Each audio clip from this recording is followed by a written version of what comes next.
All right, looks like we are live.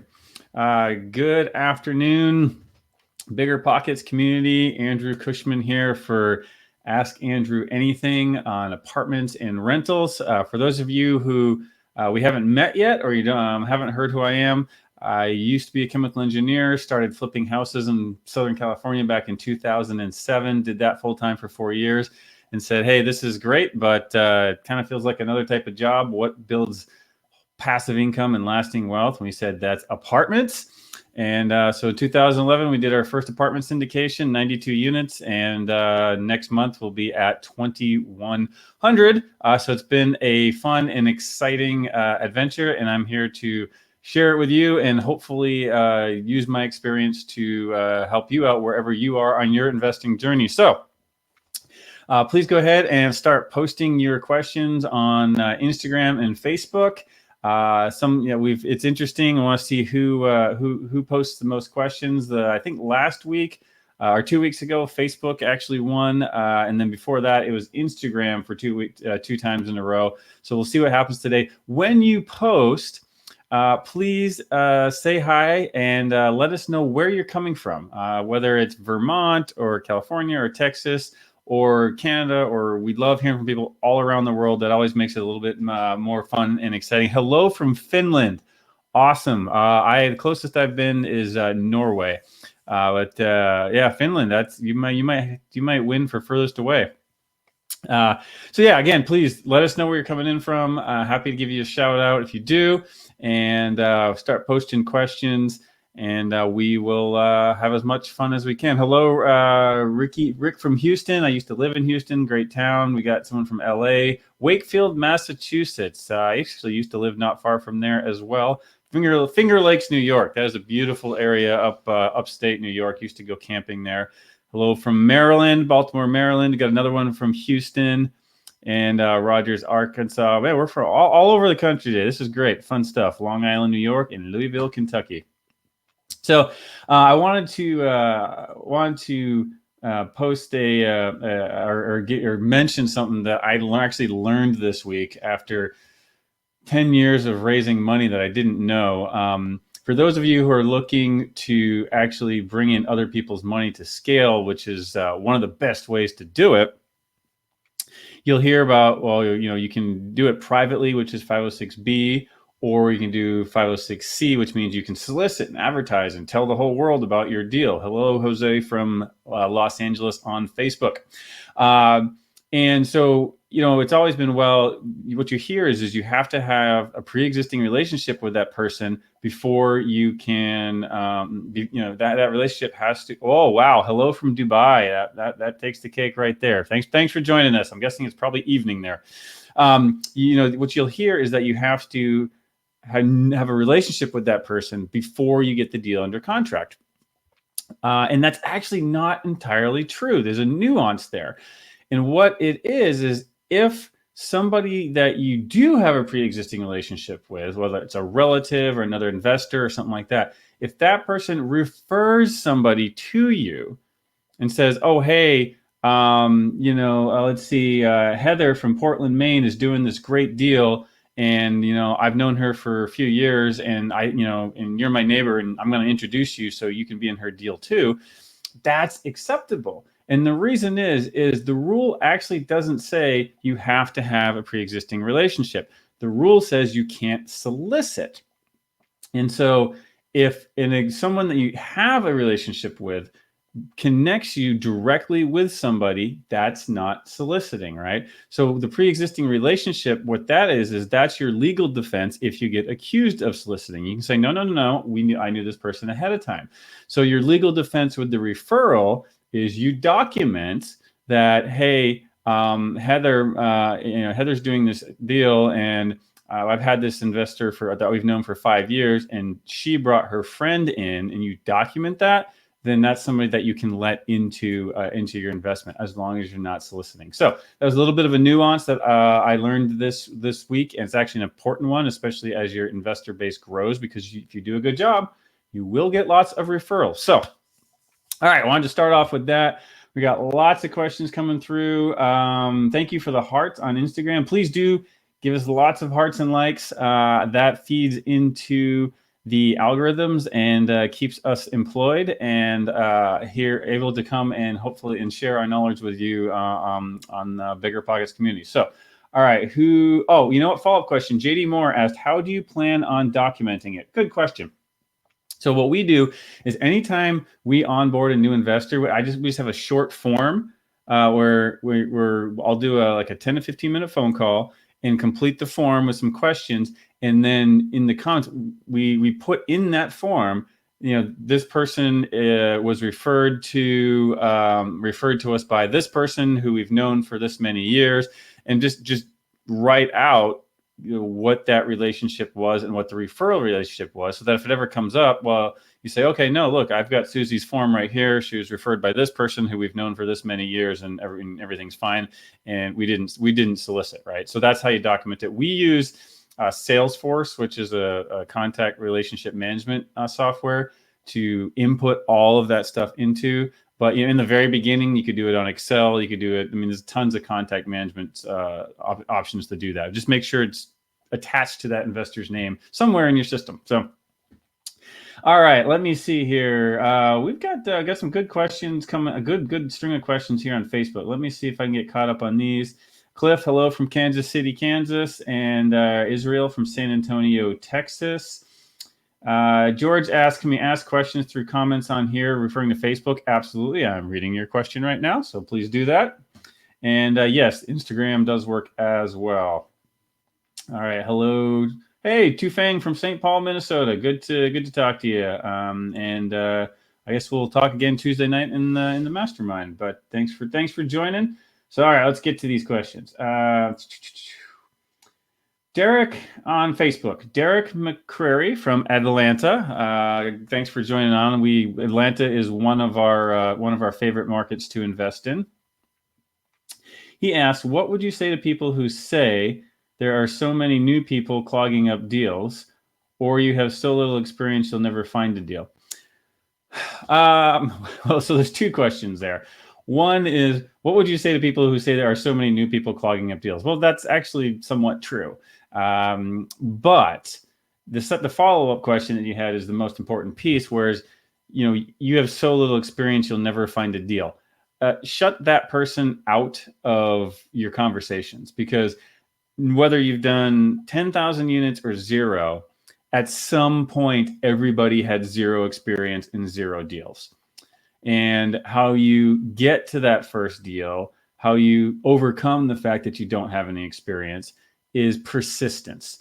Meaning, you call the broker, you make a new broker relationship, right? They send you a couple of deals that they've had listed for whatever reason they can't sell, right? And you look at it and it doesn't work, and and of course you're not going to buy that one, right? And it's just normal. In the beginning, the brokers are busy too. They want to work with buyers who are going to close so they can get paid. And, in the beginning, a lot of them are not going to take you real seriously. But if you persist and, 3 months down the road, 6 months, 9 months down the road, you're still looking at deals. You're still asking educated, intelligent questions. You're following up with them, quickly. And whether the answer is yes or the answer is no, you communicate clearly, you communicate frequently, concisely. Do all those things. Just think of, well, if what would make, if you had a client and put yourself in the broker's shoes, what would make you want to work with that person, right? So ask yourself, what would make a broker want to work with me? Do all those things, and eventually you will get to see the good deals, the better deals, and the ones that make sense. So there's always a reason why it's tough to buy or get deals or whatever. And I'm not saying it isn't hard. It is hard, but it's worth it, right? Brandon says this on the podcast all the time. He's attracted to things that are hard. Breaking into the multifamily world is definitely hard, especially if you're going bigger right off the bat, but it is worth it. Somebody here on Instagram just asked, can you get rich off of this? And, everyone's definition of rich is different. But if that to you means way more money than you'd probably ever make at a W-2 job, yes. Will it give you way more time freedom than you'd have at a regular regular job? Yes. Will it allow you to have freedom of movement and freedom to build your own business as big or as small as you want? Yes. Will it give you more time to do other important things in life, more important things like work on relationships and health and fitness? Yes. So, and if if rich, to me, actually, that's more being wealthy. And to me, I don't know too many better ways than multifamily real estate to accomplish those goals uh, than multifamily. I mean, yeah, you can do it by starting a business and growing it and all that. To me, that's much harder. What I love about this business is that anybody listening to me right now, anybody that's participating in this conversation can go out, find somebody that's already doing in real estate what you want to do, learn what they're doing and copy it. Just execute. You don't have to figure it out. It's all been figured out. So just go copy what they're doing. So, all right, good questions. That does come up a lot. Thank you for all the hearts on Instagram. Very much appreciate it. And I think I am overdue to answer an Instagram question because we've got lots of them. Oh, okay. Jody Moore or JD Moore asks, kind of follow up on our question on our conversation before. What is the standard time for it to be considered a previous relationship and not soliciting? The kind of the rule of thumb that I see a lot of people use and a lot of attorneys recommend is let's say someone says, hey, I want to get on your investor list. Well, you have them complete a form, you set up a phone call, and if you have them complete a small form and then do like a 10 or 15 minute phone conversation, that really gets you 90% of the way there. That gives you very clear, demonstrable evidence of an existing relationship. So you do that. Once you do that, technically, any deal that you get under contract after that point, you can let them into. Many operators and many attorneys recommend a 30-day cooling off period. So let's say you interview that person, they're now on your list. You give it 30 days before you let them invest in a new deal. That's not required. That's just a margin of safety that some people like to do. So it's really kind of up to you. The main thing is follow the specific rules. And then some of it gets down to just business decision. How comfortable are you, or do you have a deal that needs to be funded? So Felix7999, hello, right back to you. All right, let's get to another Instagram question here. And for some reason this has stopped scrolling. That's not good. Well, let me do this. I will answer a Facebook question. Well, I'll see if I can get Instagram to scroll again. All right, let me see here. Hey, Nikki, hello from New York. Joe McCullough on Facebook asks a great question. This one's really important. What tips do you have for managing your property manager? How do you measure them? Property or asset management is one of the least taught, in my opinion, and most underappreciated aspects of real estate investing. And I mean, you can do, there's all kinds of courses and gurus talking about, this is how you get your first deal. And this is how you do, this is how you talk to brokers. This is how you get the deal. And almost no one talks about, well, what the heck do you do after you have it, right? You've bought this thing, you've closed on it, and now what? All the sexy, exciting stuff is done, but you own it. And especially if you've been syndicating and you've got other people's money in there, you have a fiduciary responsibility to operate that thing in the best way possible. And that comes down to Joe's question of managing the manager. So it does depend on how you're going to do this. Will depend a little bit on the size of unit you have, right? So maybe you've got a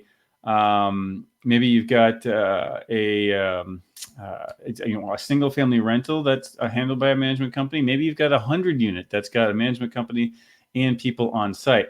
And so for managing the property manager, one thing we do is, we do weekly, or it depends on the asset and how much is going on, but we do either weekly, bi-weekly, or monthly conference calls with us, the property manager, meaning the actual person who's on site, or people that are on site at the property, and the regional manager for the property management company. And we include, if there's a maintenance person, they're on the call. Basically, every team member is on that call. And there's a couple of reasons for that. One is it makes sure that the entire team knows the vision and the direction for the property. Two, you want everybody to know how their role plays into the success of the deal, right? You want the maintenance guy to know that if he spends twice as much as he needs to fixing an AC unit, that affects the performance of the property, that affects maybe the bonus that he's going to get. That affect, if the more profitable the property is, the better you can pay your staff, or so we do a lot of that to make sure that everybody has the vision for the property and knows how they fit in. And then also, let me see here, managing the property manager. We also have we talk to the whole team, because some property management companies, they see it as their job to protect you from bad news. And while you don't want to be solving little problems every day because that's their job, you want to know what's going on. And so what I found is if you get the whole team on a call together, it's really hard for anyone to hide from you what's going on, because somebody's going to slip up and say something, especially if you're good at asking questions, right? So if you just get a monthly report and all you do is read that report and maybe email a question or two, you're really not going to know what's going on. So I found that the biggest tip for managing the manager is in person, via Zoom or even physically sometimes, full team meetings and getting together. So good question. All right, we got lots more coming in here. Dana, lovely lady, says, that's perfect. Thanks so much for the advice and the tips. You're welcome. Enjoy it and hope it's helpful. Here's this one comes up a lot. I got a couple questions here on Instagram. So MJ asked, did you ever use hard money? I did when I was flipping houses, and actually it wasn't truly hard money. It was private money. Just not, hard money. Here's the difference, right? Hard money is a person or small company or business that their business is making short-term loans secured against an asset, and the rates are higher, and maybe they're borrowing money at 6% and then lending it out to you as hard money at 12%, and they're making a spread, right? That's hard money. Private money is you find maybe a business person or a doctor or someone who has a good income or has a retirement account with $100,000 in it or whatever, and they're looking for a good return. And you say, hey, let's say your next door neighbor is a doctor, right? And you say, hey, next door neighbor, I'm flipping this house, or I'm getting this rental property. I can pay you 10% interest on $100,000 if you want to invest with me. That's private money. That's how we did every flip we ever did, was with private money. And we've even used private money in some aspects on some of the apartment complexes. So that's the difference between hard money and private money. If you can get private money, it is better than hard, but hard money is absolutely fine as long as you just factor that into your calculations, the carrying cost and the leverage and all of that. So good question. All right, RedReal88 on Instagram says, what is the best way to find off-market deals? It depends on the size that you're looking for. So if you're looking for smaller stuff, meaning a single family house, a duplex, 5 units, 10 units, 20, really anything under 50 units, going direct to owner can be one of the best ways to get a really good deal in that space. And what do I mean by direct to owner? I mean cold calling, knocking on their door, sending them direct mail, although the response rate on that has been dropping. That's the best way to get off-market deals for the small stuff. For bigger stuff, the best way, and at least in our experience and most people that I know that do this, is to form really good relationships with brokers, because they spend their lives chasing down the owners of these properties, right? That they have an entire staff dedicated to doing that, and that's what they do all day long, day in, day out. And so what I found is it's very effective for us to leverage those relationships, right? The broker, let's say we're investing in Atlanta, which we do. Well, there's a handful of brokers that probably know every single owner in that market, and some are going to have better relationships than others. That's why you work with a multiple. But how you get to see the off-market deals is persisting. We talked about this earlier in the broadcast of how do you get that first deal? Well, you have to persist. You have to show up repeatedly for a long period of time. Once you give a broker good feedback on the first 10 deals that they sent you of, hey, thanks for sending this to me. It's a nice asset.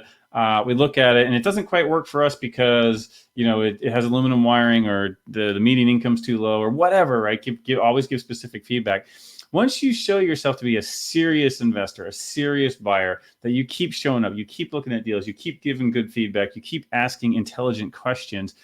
And then also by doing all this, you're training them to know what kind of deals you're looking for. So that's another tip, is decide what you're looking for and stick to it, right? Don't just look at absolutely anything that shows up. That's not the number one. You don't become an expert doing that. And two, you'll never, you can't find what you're looking for if you don't know exactly what you're looking for, right? And so you'll train the brokers of what you're looking for. So at someday, maybe 6 months, 9 months down the road, whatever, they're going to talk to an owner, and the owners will say, yeah, you know what, I'll entertain an offer. And then they're going to be like, oh, you know what, that's a perfect property for MJ. Well, let me call him and see if he wants to put in an offer, right? That's how you get the off-market deals.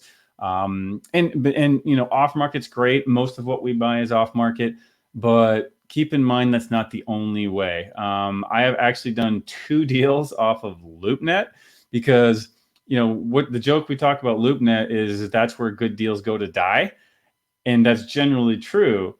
But the contrarian view of that is that everybody assumes that a deal on LoopNet is a bad deal, and so no one looks there anymore. And so I'll get really quick how we got one of the best deals we ever had. Is I had an alert set up on LoopNet for a certain area that we buy in, and the property got listed. That property got sent to my email inbox, and I saw it. I'm like, wow, this is a great property in a great area. And I looked at the broker. I'm like, I have never heard of this guy. I've been investing here for years. I've never heard of this guy. And so I looked in a little deeper, and it was the owner. So the owner of this 100-unit property put it on LoopNet himself, right? So it was basically for sale by owner apartment complex. Called the guy immediately, had an offer the next day. 3 days later, we were under contract, and we bought that for $4,050,000. And today, about 3-4 years down the road, it would go for about 9.6, right? So that was off of LoopNet. And we've got one other one that was a kind of a similar story. So so yes, focus on off market, but keep in mind, good deals pop up in other places, especially if it's a place where someone assumes that there's no good deal. So, all right, let me see here. We've got, we will go with, all right, I'm going to go with Matthew here on Facebook, because he took the time and said, I'll ask again to save you from scrolling. So thank you, Matthew. I appreciate that. How do you approach the families of people who lost someone to COVID-19 to help them sell or buy their house? And what does that conversation look like? Well, that is a definitely more challenging conversation. And, I am not in the single family world anymore. I started back in 2007 talking with people who were in foreclosure. And while it wasn't directly related to COVID, yeah, many of those people were in foreclosure because, death in the family or some other tragic or traumatic, life event. So, I haven't talked to anybody who's lost, specifically, who's lost someone from COVID. But, if that's the case, I would just say definitely approach it with empathy. Approach it from a place of servitude where you're not just there to buy the house. You're there to help in whatever way you can. And if buying the house is the best thing, then fine, that's great. You can do that. You can make it easy for them. You can make it painless for them. And that's really the answer to it, is just, be empathetic, be sympathetic, put yourself in their shoes. Don't focus on, hey, I just want to get this house or whatever. Really focus on the emotional aspect of the difficult situation that they're going through. And, that's not only the ethical way to do it, and the most caring way to do it. But it also, candidly, it's probably going to get you the most deals, right? Because at the end of the day, most people will go with somebody who they like and trust over just whatever the highest dollar amount is. All right. Not everybody, but most people will. So that would be my advice if you're talking to someone who is in the situation where they lost someone to COVID-19. And candidly, if you're talking to a lot of owners over the next 6 to 12 months, you're unfortunately gonna run into that. So that's what I would say.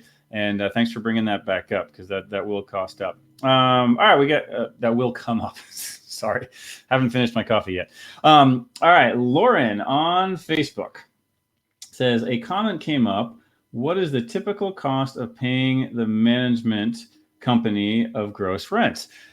Again, that really depends on the size of your property and the market you're in, and it's kind of a sliding scale. So at the small end, let's say you've got a property management company, and they're managing a duplex for you, or a fourplex, or a single family or something like that. It's not uncommon for that percentage to be 8 to 10%. Of the gross rents. Yeah, Dylan Brennan on Instagram just put 6 to 10%. So again depends on the market a little bit, but 6 to 10, 8 to 10, something in that range. As you go up to bigger and bigger units, that percentage should go down, right? So 6 to 10, 8 to 10 in the on the low end. As you get up to maybe 50 units, that you might be more in the 4 to 6% range. And then at 80 units on up, you really should be in the 3 to 4% range. For all of our properties, our property management company, we pay 3% of gross collections.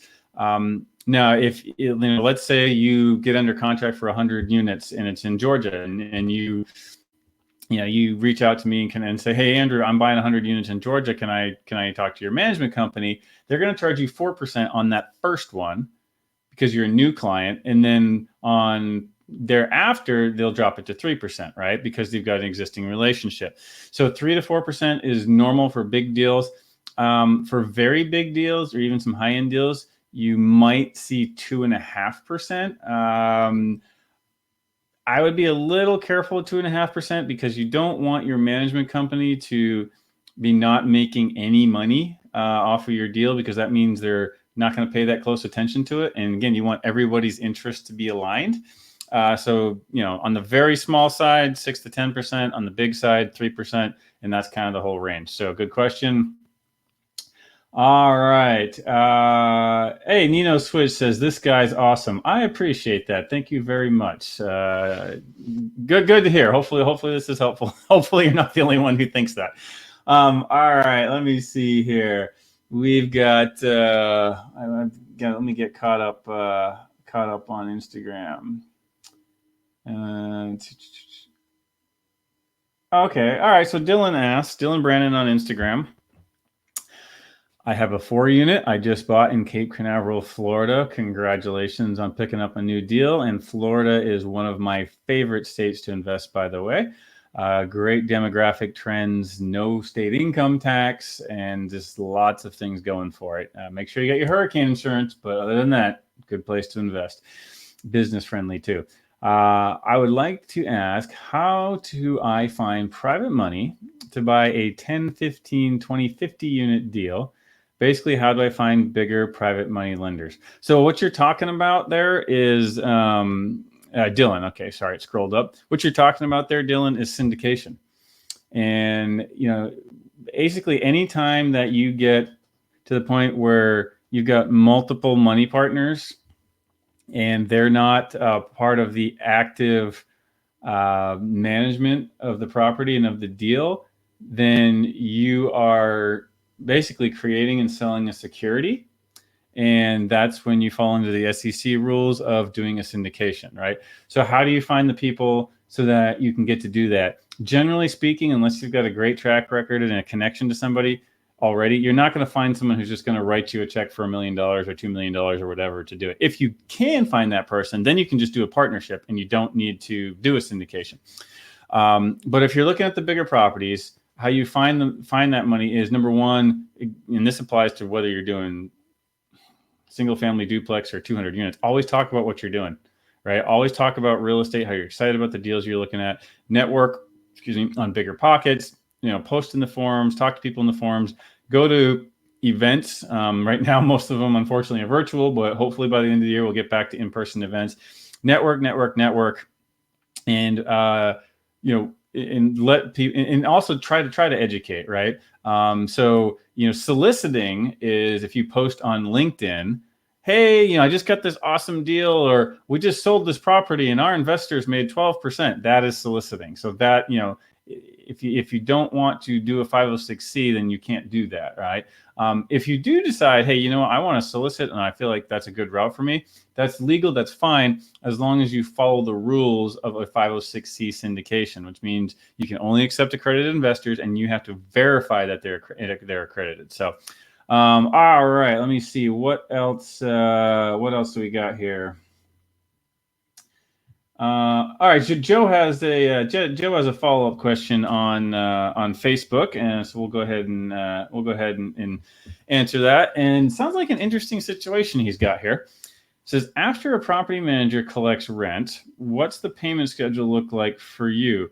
My current manager pays me a month after they receive the previous month's rent. It drives me nuts. Yeah, that would drive me nuts too. So I'll let you know how we set things up.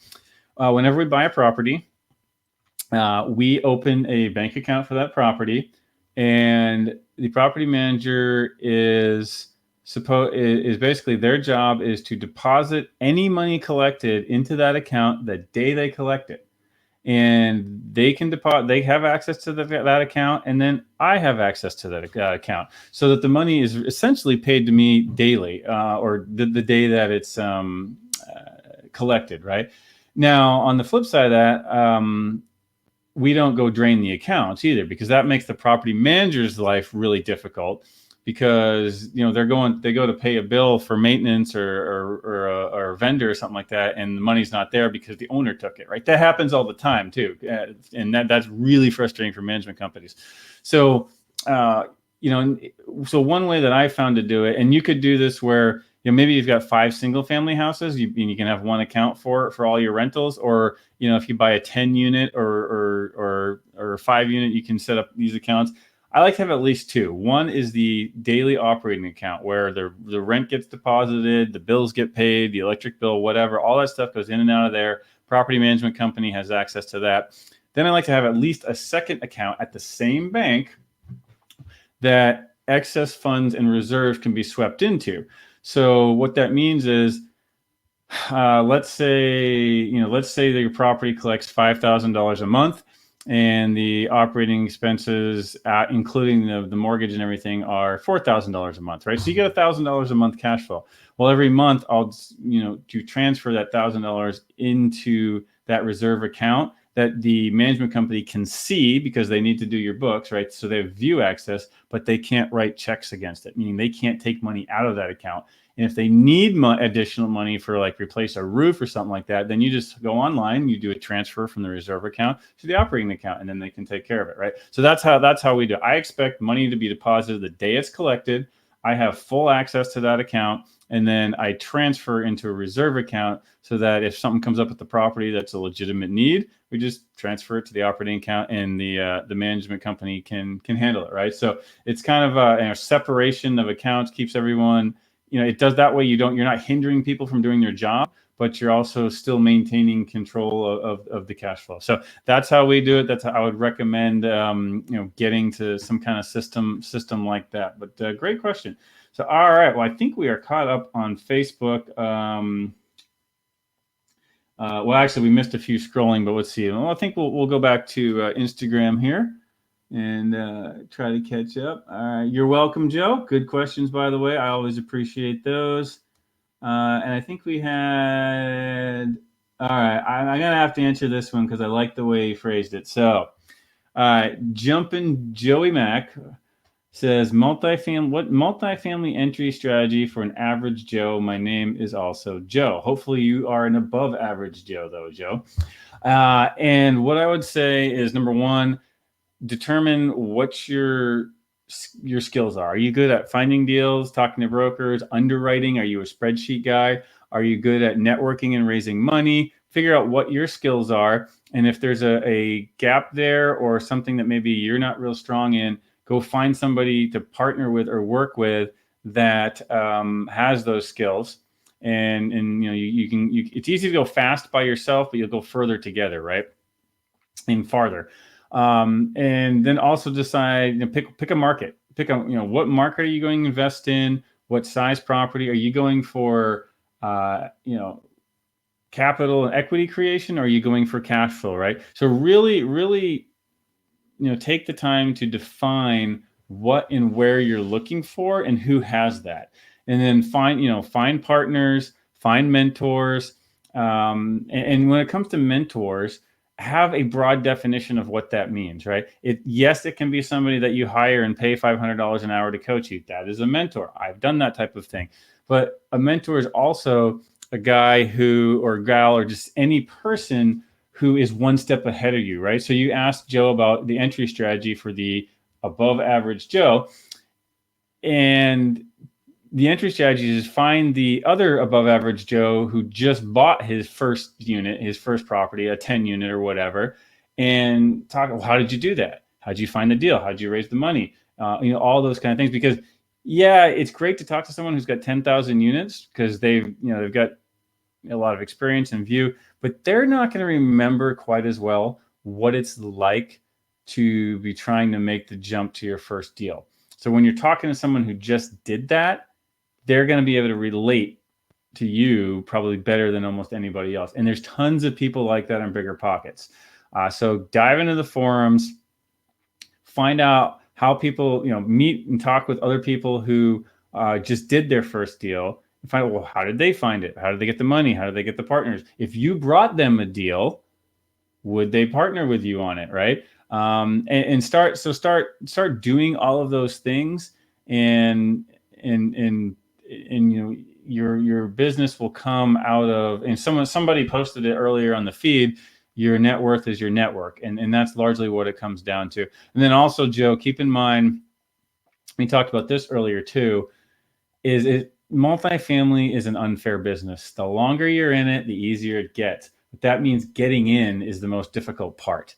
And so a key part of your strategy is going to be persistence, figuring out what you want and being dedicated to making it happen. And whether that's a certain amount of hours a week, or find the right partners, or whatever that is, whatever that looks like, just being committed to it. So good luck on your entry into the business. It is not easy to get started, but it is definitely worthwhile. All right. Let me see here. I don't know why my Instagram feed likes to freeze so much. All right. You're welcome, Dylan.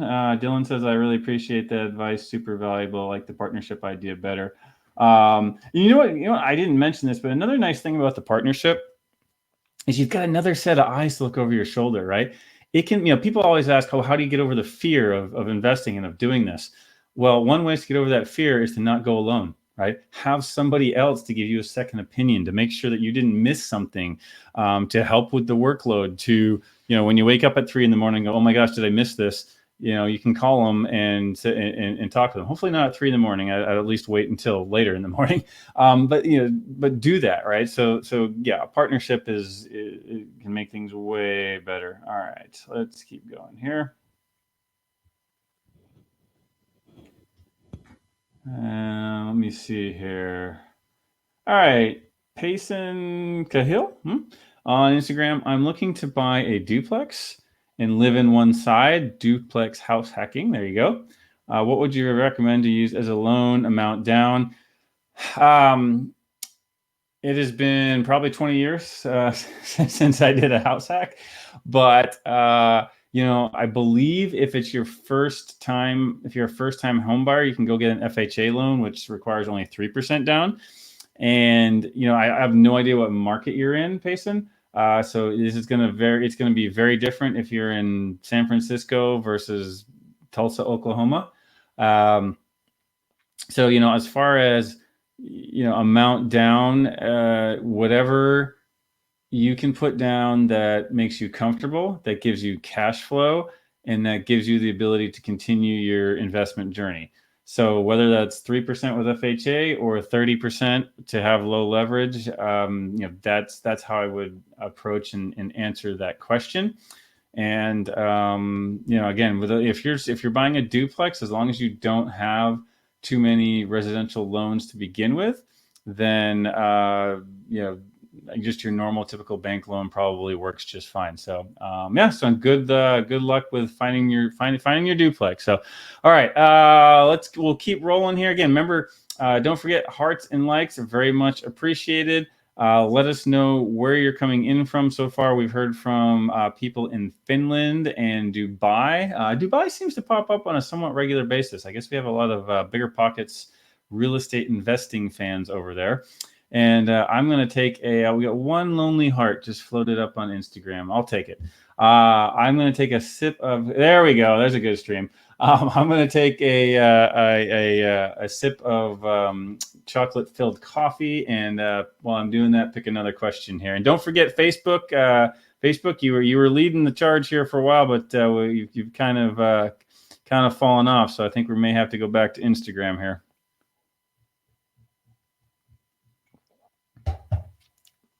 And thank you for all of those hearts. All right. All right, I'm gonna, let's see. Dead Without Christ asks on Instagram, what kind of business bank do you use? So we are spread out over a large geographical area.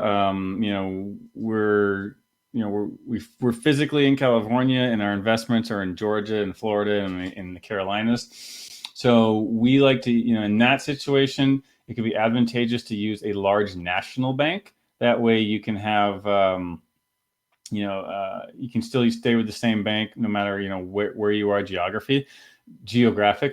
If you're going to be investing in just a certain region, then some regional banks can be really good, right? So like in the Southeast, BB&T is a good bank for businesses.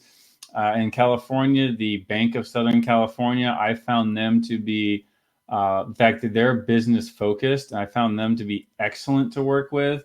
So, Bank of Southern California, and whatever part of the country you're in, I would look for something like that. So again, if you're going to be all over the place, maybe consider one of the national big banks. And if you're going to be regional, consider a regional bank. And if you're getting to the point where you've got lots of accounts and lots of money in them, you may want to consider having two different banks, so you don't have all of your eggs in one basket. So, but yeah, good question. All right, on Facebook, Dania, hello from DFW. Right back at you. Used to have about 800 units up there. It's a good market, still a good market. It's gotten super competitive. So, all right, Sush Hush on Instagram. How to find investor-friendly agent, or what questions to ask? I don't know if you're talking about single family or apartments. My guess is, I thought talking about, you said investor friendly agent. My assumption is you're probably talking about single family, realtors, that type of thing. Really, it's just talking to lots of them and finding out who their preferred clients are, who they sell to. How many transactions do they do in a year? If they do 2 houses a year, they're probably not working with a lot of investors. Talk with other investors in your area, and you can, via Meetup or BP forums or whatever, find out, well, what agents do they use, right? Now, some investors might be a little bit cagey. They're not going to want to reveal their favorite agent, but eventually you will get some feedback. And also you can go and you can look. I believe you can. There's a couple, and I'm not an agent or a single family investor anymore, but I'm pretty sure there's ways, and maybe somebody else on Facebook or Instagram can just post this in the feed. But I'm pretty sure there's ways where you can see how many transactions a realtor does every year, and odds are the higher volume, realtors are going to be the ones that are working with investors. Also, if you go and see. Look for all cash transactions, and whatever realtor had that property listed, odds are that was an investor purchase, or at least the odds are higher that was an investor purchase. Therefore, that realtor, it could be somebody that works with investors. So that's some of the ways that if I was in the single family, that's how I would do it. And referrals are always usually the best way. It gets you a step ahead on almost everything. All right. Melissa Jean on Instagram asks, how best can one find like-minded investors in your area in COVID world where everything is remote still? Yeah, this has definitely been dragging on for a little while. It is a little bit more difficult. One is, I mean, you're doing it, Melissa. I mean, you're off to the right start now. You are on Bigger Pockets. You're on a live feed. You're interacting.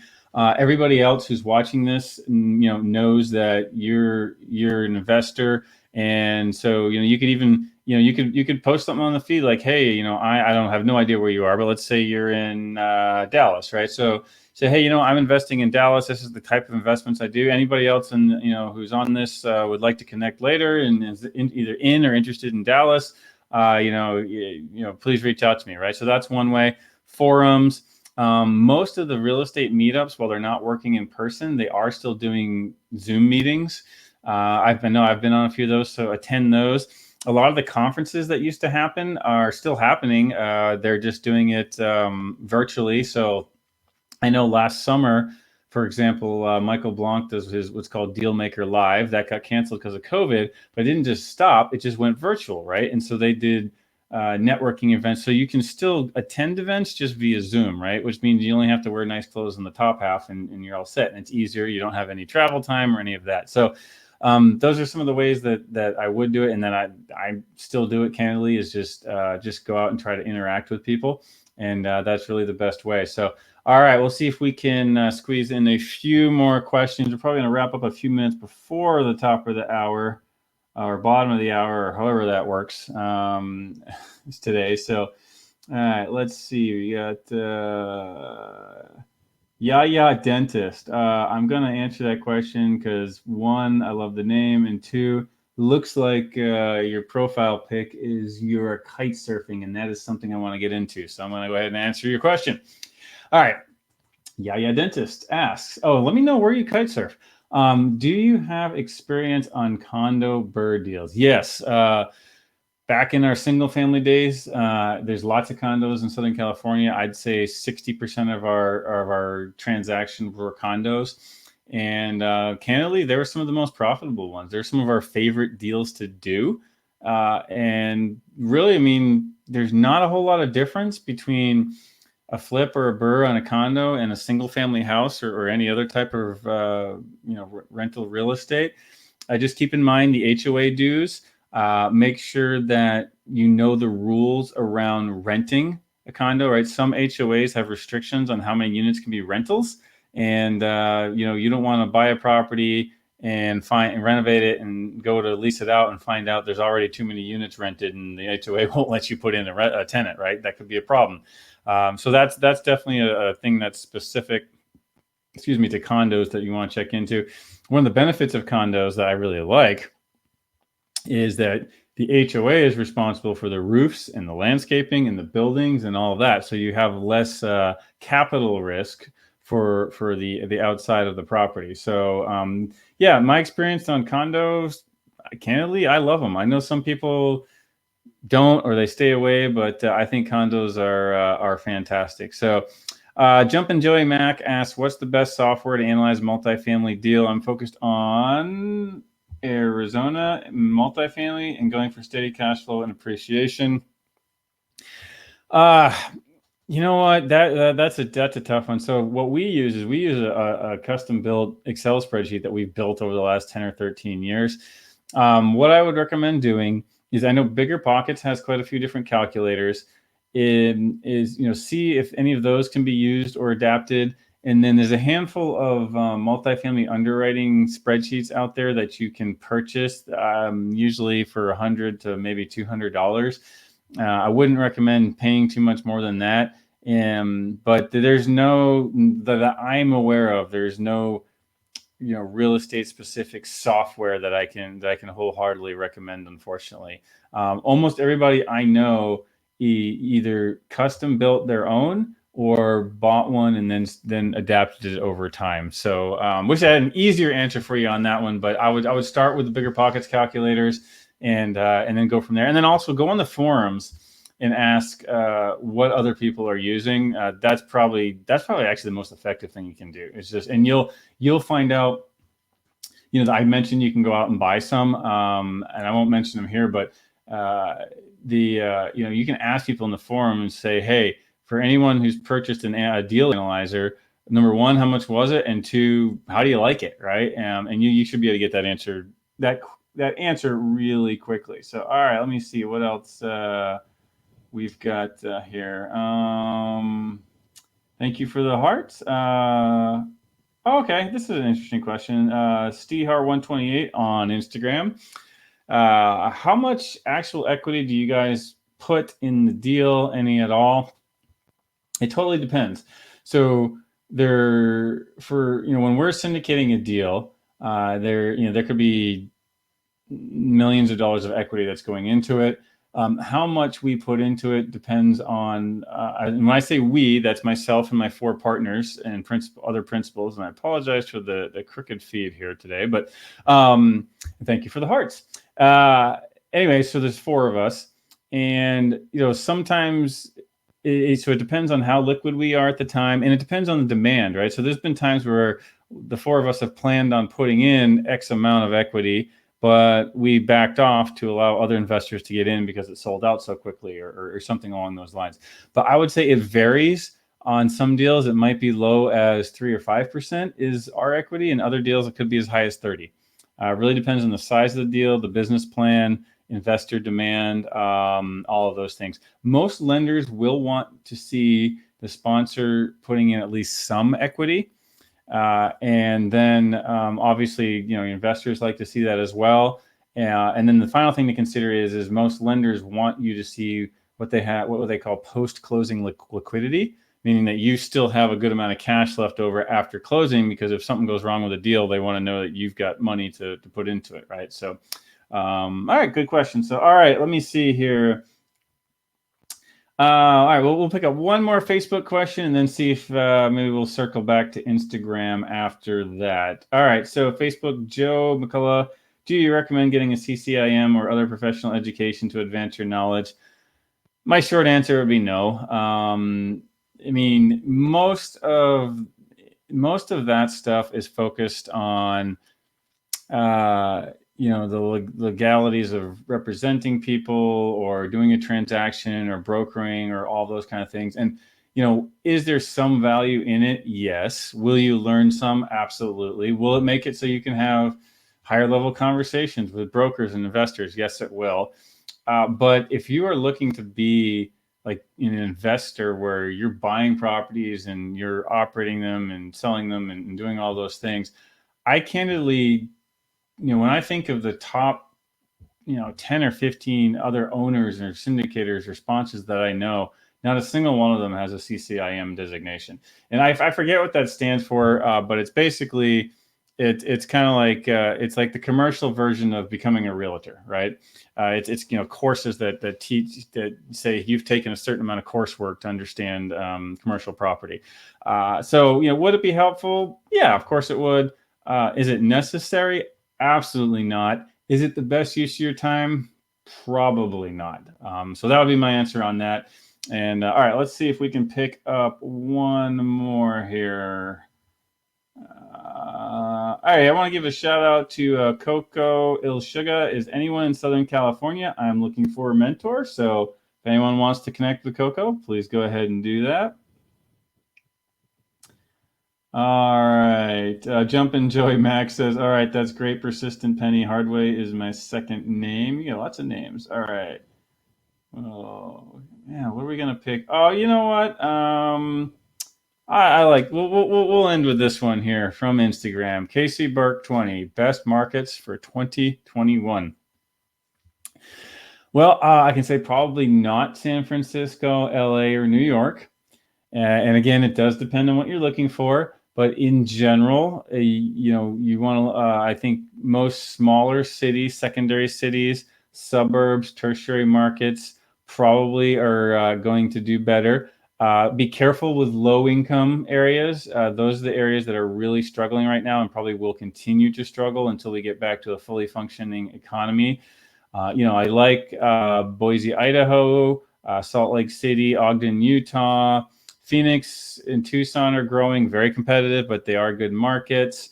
I hear a lot of good things about Indianapolis, Indiana lately, Columbus, Ohio, um, Chattanooga, Tennessee, Atlanta, the Panhandle of Florida, Tampa. The Carolinas are doing really well in many, many regards. And of course, Dallas, Fort Worth, San Antonio, Austin, all of those kind of markets. So one thing. So if those are markets that very much come to mind and that I either am in or have some knowledge of. But really, what you want to look for is find markets where there's population growth, job growth, and income growth. Right? If people are moving there, that's going to generally give you a successful rental. And that's one of our primarily screening measures for deciding whether or not we're going to go into a market. The Harvard Center for Joint Housing Studies, I believe if you Google that, they have a really awesome interactive map of the United States where where you can pull it up and it shows you the counties where people are leaving and moving to. And you can pull that map up, and that right there will tell you what counties across the entire country are good candidates for you to invest in. So with that, we're going to go ahead and wrap it up today. Very much appreciate everybody jumping on and interacting and asking questions. I definitely enjoyed it. Some great questions today. It's a fun way to get started for the new year. We are in a new year. It's 2021. We're in a recession now. Things are a bit tough at the moment, but real estate is long term. And once we get probably to the end of this year, 2022, 2023, owning real estate is probably going to be a really, really good idea. So take advantage of this time to educate, meet people, grow your network, go out, start looking at deals, and start either expand your real estate empire or get started. Make this the time to go ahead and get started. Thank you for the stream of hearts on Instagram and for the likes on Facebook. And I should be back hopefully in about 2 weeks. We will do this again. If you want to connect in the meantime, of course, you can do a colleague request on Bigger Pockets, or if you just Google Vantage Point Acquisitions, our website comes up, vpacq.com, and there's a couple of different ways to contact me on there. And aside from that, I hope everyone has a great weekend. Go out and make a deal happen, and talk to you soon. Take care.